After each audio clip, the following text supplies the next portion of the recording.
wabarakatuh. Perkenalkan, nama saya Muhammad Abdul Fakih, stambuk F551-18082.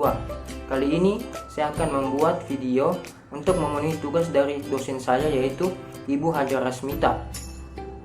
Video kali ini bertema tentang teknik-teknik representatif yang biasa digunakan dalam pengambilan keputusan. Langsung saja, mari kita masuk ke dalam materinya.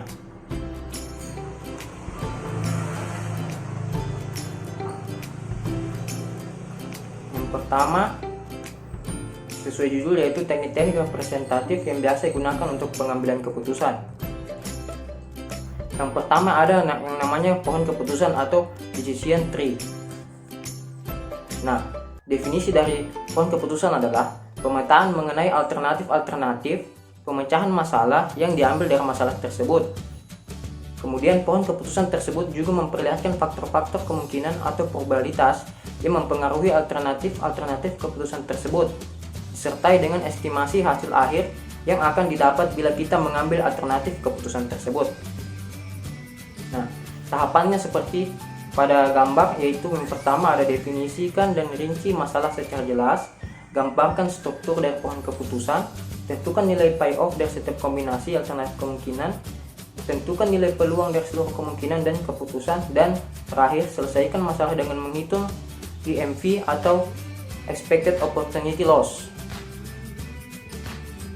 Nah, kelebihan dari pohon keputusan ini ada dua, yaitu yang pertama, daerah pengambilan keputusan yang sebelumnya kompleks dan sangat global dapat diubah menjadi lebih simpel dan spesifik. Kemudian yang kedua, eliminasi perhitungan-perhitungan yang tidak diperlukan, karena ketika menggunakan metode pohon keputusan maka sampel diuji hanya berdasarkan kriteria atau kelas tertentu. Nah, kekurangannya seperti pengoperasian jumlah error dari setiap tingkat dalam sebuah pohon keputusan yang besar dan kesulitan dalam memendesain pohon keputusan yang optimal. Oke, yang kedua ada yang disebut dengan tabel keputusan atau decision table. Nah, tabel keputusan ini atau decision table adalah tabel yang digunakan sebagai alat bantu untuk menyelesaikan logika dalam program. Nah, algoritma yang berisi keputusan bertingkat banyak sekali sangat sulit untuk digambarkan langsung dengan struktur English atau psikot dan dapat dibuat terlebih dahulu dengan menggunakan tabel keputusan. Nah, struktur tabel keputusan itu ada condition start, bagian ini berisi kondisi diseleksi, dan condition entry, bagian ini berisi kemungkinan dari kondisi yang diseleksi, yaitu terpenuh diberi simbol Y dan tidak terpenuhi diberi simbol N. Nah, kemudian ada action step. Action step berisi pernyataan-pernyataan yang akan dikerjakan, baik kondisi yang selesai terpenuhi maupun tidak terpenuhi. Ada action entry. Action entry digunakan untuk memberi tanda tindakan mana yang akan dilakukan dan mana yang tidak dilakukan. Nah, di sini kita bisa lihat gambar struktur dari tabel keputusan. Ada condition start, condition entry, action step, dan action entry. Nah, yang ketiga ada yang disebut dengan linear programming. Linear programming merupakan alat analisis atau teknik matematis yang digunakan untuk membantu manajer dalam pengambilan keputusan dalam kondisi deterministik atau mendasarkan pada asumsi-asumsi kepastian. Nah, ciri khusus penggunaan teknik ini berusaha mendapatkan maksimisasi atau minimalisasi.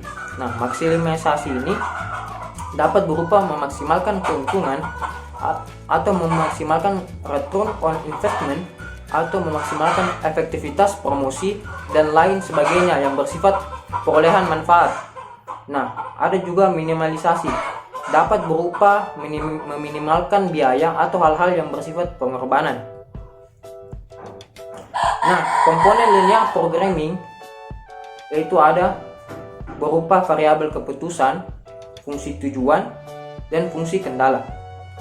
Variabel keputusan merupakan nilai atau ukuran dari konsepsi tindakan, pemilihan atas beberapa alternatif yang mempunyai range dan variasi untuk setiap alternatif yang berbeda-beda. Nah, untuk menggunakan bentuk formalisasi linear programming, maka variabel keputusan dibuat dalam notasi matematis. Nah, komponen linear programming, fungsi tujuan.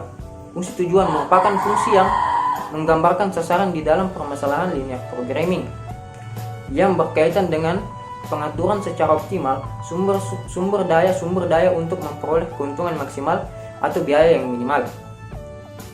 Fungsi tujuan ini juga harus dinyatakan secara matematis. Nah, fungsi kendala merupakan bentuk penyajian secara matematis batasan-batasan yang tersedia yang akan dialokasikan secara optimal ke berbagai kegiatan.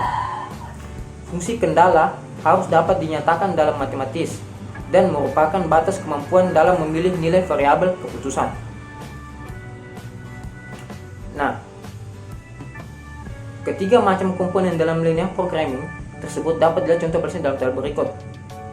Seperti contoh aplikasi masalah product mix. Variabel keputusan fungsinya adalah jumlah unit setiap produk yang dibuat. Tujuan fungsinya memaksimalkan keuntungan. Kendalanya yaitu ada jam mesin, tenaga kerja, bahan baku, dan info permintaan. Nah, kedua seperti perencanaan investasi. Variabel keputusan fungsinya yaitu jumlah dana yang ditanamkan pada alternatif investasi. Tujuan fungsinya yaitu memaksimalkan return on investment atau NPV, net present value. Sedangkan kendalanya adalah jumlah anggaran dana dan dana yang disediakan untuk setiap alternatif. Nah, ada juga yang disebut distribusi atau transportasi. Variabel keputusan fungsinya yaitu jumlah barang yang dialokasikan dari tempat asal ke tempat tujuan. Tujuan fungsinya untuk memindahkan biaya, distribusi atau transportasi.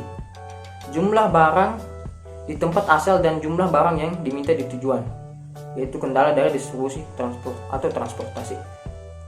Nah, yang terakhir ada yang namanya analisis Markov. Oke. Rantai Markov adalah suatu teknik matematik yang biasa digunakan untuk melakukan pembuatan model bermacam-macam sistem dan proses bisnis. Teknik ini dapat digunakan untuk memperkirakan perubahan-perubahan yang akan terjadi di waktu yang akan datang dalam variabel-variabel dinamis atas dasar perubahan-perubahan variabel tersebut di waktu lampau. Nah, ciri-ciri analisis Markov ini seperti probabilitas transisi adalah perubahan dari satu status ke status yang lain pada periode waktu berikutnya dan merupakan suatu proses random yang dinyatakan dalam probabilitas. Untuk lebih jelasnya, akan digunakan sebuah contoh kasus pada kendaraan umum. Dalam kasus ini, terdapat dua buah state atau kondisi, yaitu narik dan mogok. Jika kendaraan umum tersebut akan selalu berada pada salah satu dari dua state tersebut, jika tidak narik, maka mogok. Agar dapat digunakan dalam proses Markov, dibutuhkan beberapa asumsi seperti berikut. Yang pertama, seperti jika state kendaraan saat ini adalah narik, maka hanya ada dua kemungkinan untuk kondisi waktu atau hal berikutnya, yaitu narik kembali atau mogok. Sehingga jumlah probabilitas transisi pada setiap baris adalah 1. Probabilitas transisi itu tidak akan berubah untuk selamanya. Dan yang terakhir, probabilitas transisi hanya bergantung pada status sekarang, bukan status periode sebelumnya.